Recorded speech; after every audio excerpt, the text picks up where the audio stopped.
Brúna, undan Vita frá Kagarhóli og Dimmalim frá Vindási. Ásdís keppir fyrir Grindjána. Ertu velkomin, Ásdís. Þú hefur þína sýningu og gangi þér vel. Kristín Karlsdóttir ætlar svo að vera tilbúin. Þetta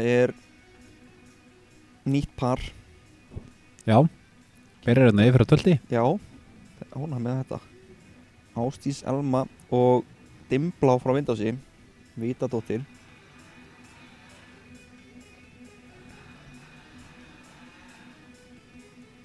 Já, bara áfyrirfallegt yfir að tölt. Já. Svona, já, bara ágætlega list. Þetta sjáu bara, þetta erfið niðurhæging. Já, skipting. Taka frá yfir að tölti niður í hægtöld og það svona fylgir maður inn í hægatöldi að hún svona þess að tuða. Já.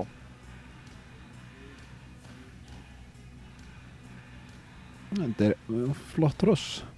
Já. Svona vantar kannski aðeins meira afturparturinn sem virkur. Já. Til að fá þessar ýktu hreyfingar. Já. En bara rosa settlegt hægtöld. Hraði kannski í svona efri mörkum. Já, ég hugsa það.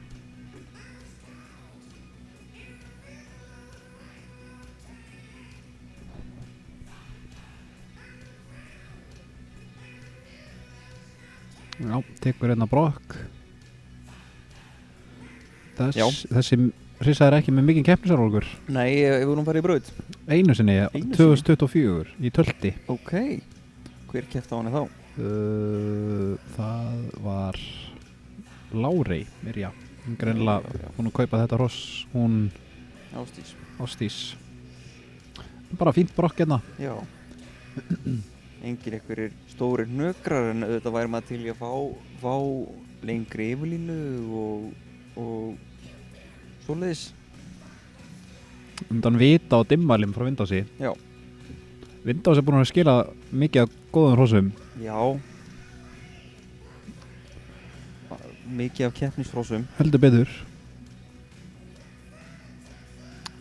En gaf með þessar deildir hvað svona þessar hvað krakkarnir fá mikið að keppnisreynslu snemma. Já. Og geta safnað mikið inn í reynslubankan. Nákvæmlega.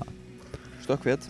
Já, þetta líka, hún ekki að einfalda sér lífið með þessu prógrami. Þetta ekkert grín að taka sko yfirferð niður í hægtöld og síðan stökk niður í fet. Já, þetta þarf að vera svolítið mikið samstilt hjá þeim. Já, og þetta svona ekki að skila þeim bestu gangtegundum sem að upp á flæði að gera og svoleiðis allan að miða við þetta. Já. Og ég nú svolítið skrefstutt á feti og lengir ekki skrefið. Nei.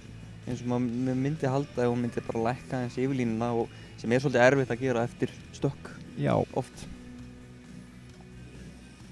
Og það klára þetta bara hérna á feti. Þessar eiga framtíðina fyrir sér, það bara þannig. Já. Viti hefur nú gefið margan gæðingi. Takk ykkur fyrir Ásdís og Dimmblá. Þá næst í braut hún Kristín Karlsdóttir. En einkunnir fyrir Ásdísi og Dimmblá eru 5,4, 5,2, 5,2, 5,1 og 5.